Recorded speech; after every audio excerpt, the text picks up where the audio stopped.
Estou de volta para o vídeo 3 da nossa aula 7 de Introdução ao Estudo da Teologia.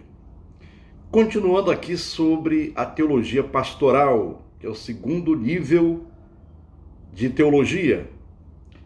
Bem, a liderança da igreja é um ministério e não uma gerência. O pastor não é um gerente. O pastor ele não é um chefe, mas ele é um ministro.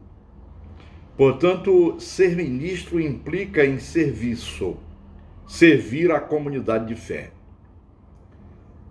O chamado daqueles a quem Deus designa como líderes não são para a posição de reis, mas de humildes escravos.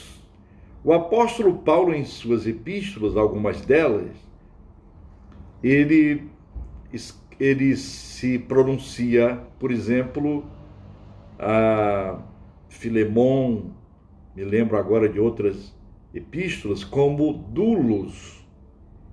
Ele usa a palavra doulos, que é escravo.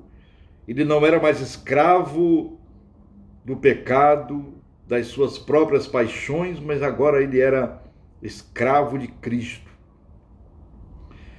Portanto, ele estava à disposição do próprio Senhor que o salvou.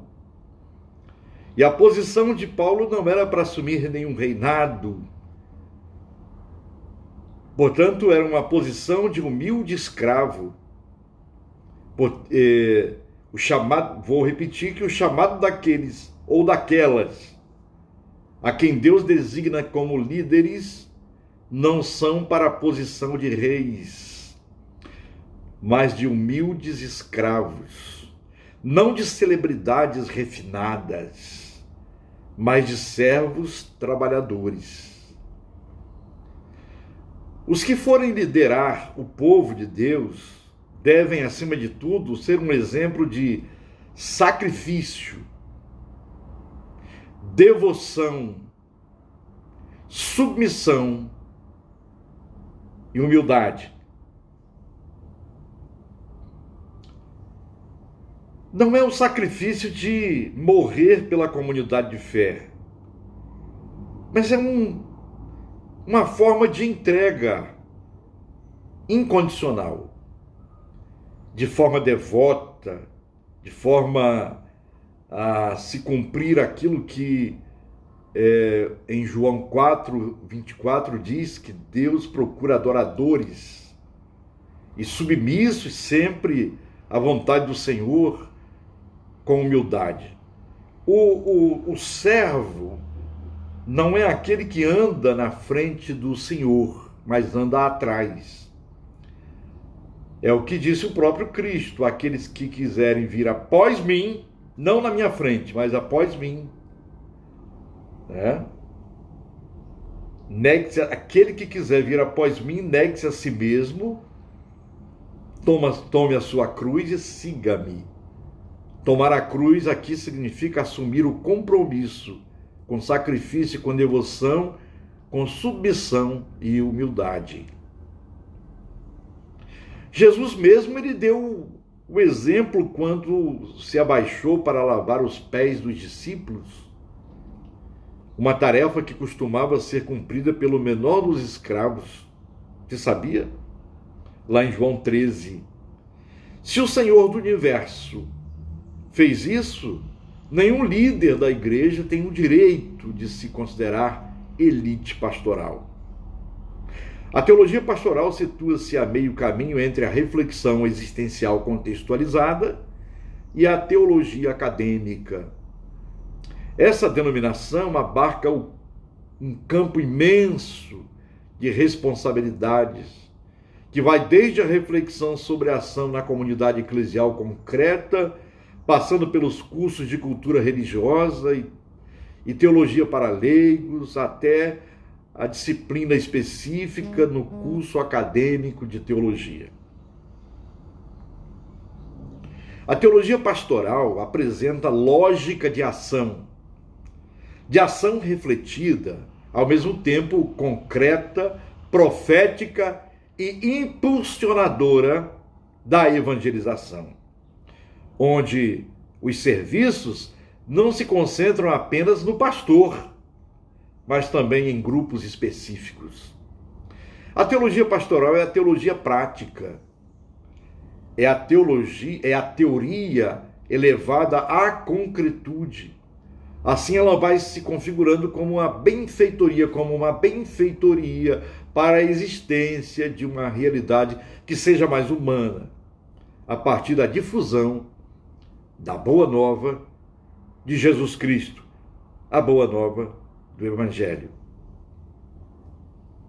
Bem, entramos agora no terceiro nível, que é a teologia profissional e acadêmica. Primeiro foi a teologia popular ou cotidiana, segundo a teologia pastoral, e agora a teologia profissional e acadêmica.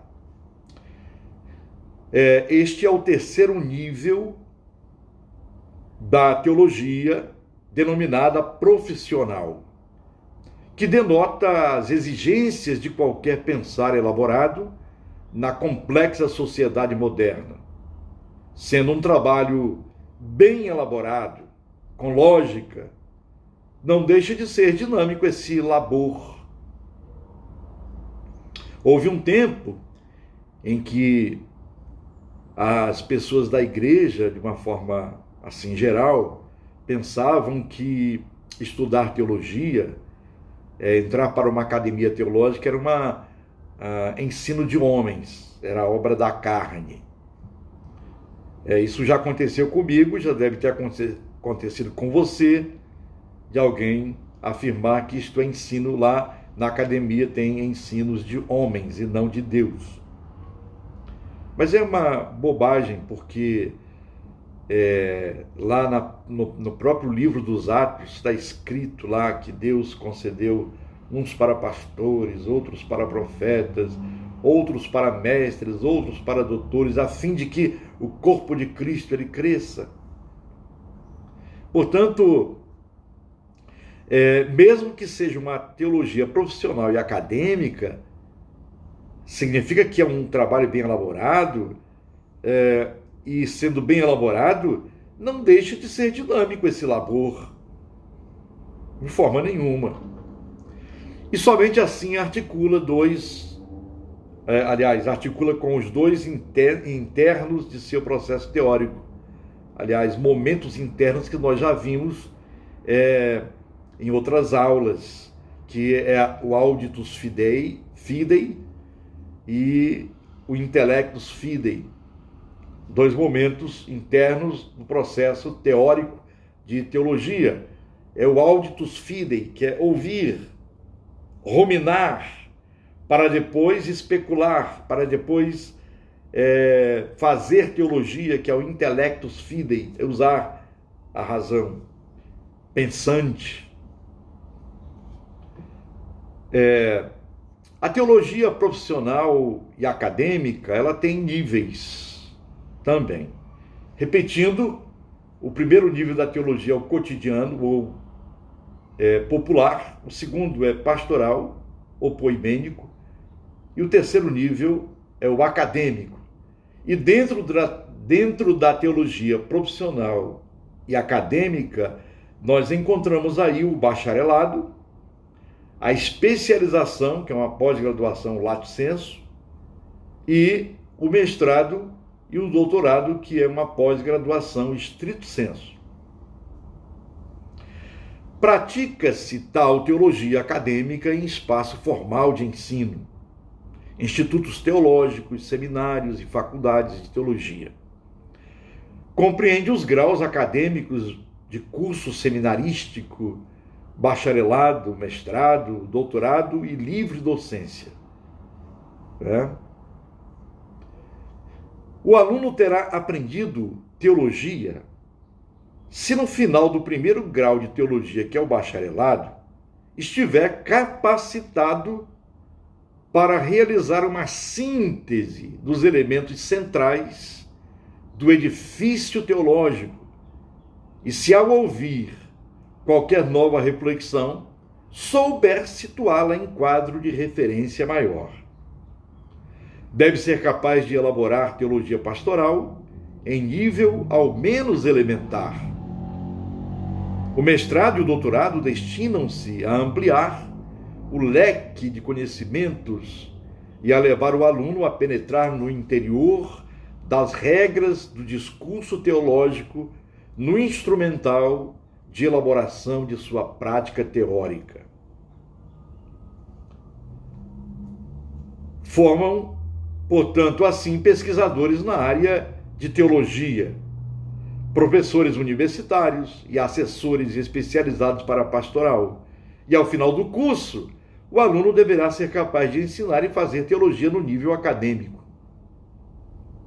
Se o cotidiano do trabalho acadêmico de teologia se realiza na rotina da sala de aula e da biblioteca, momentos privilegiados de expressão se condensam em congressos de teologia, semanas teológicas, simpósios, onde os participantes se debruçam sobre temas da atualidade, candentes e mordentes, para professores e alunos. Embora os professores sejam primordialmente os produtores de teologia acadêmica, à medida que o aluno adentra o universo teológico e se familiariza com a sua linguagem, regras internas e conteúdos, torna-se ele também um coprodutor. É uma tarefa árdua, lenta, para a qual se exige tempo, paciência e sério investimento pessoal. Nada acontece por um toque de mágica. A produção acadêmica se expressa de múltiplas formas. Exercer o magistério, participar de conferências, simpósios e congressos, prestar assessoria especializada em atividades pastorais, escrever artigos e livros, disponibilizar a produção em meios eletrônicos, etc.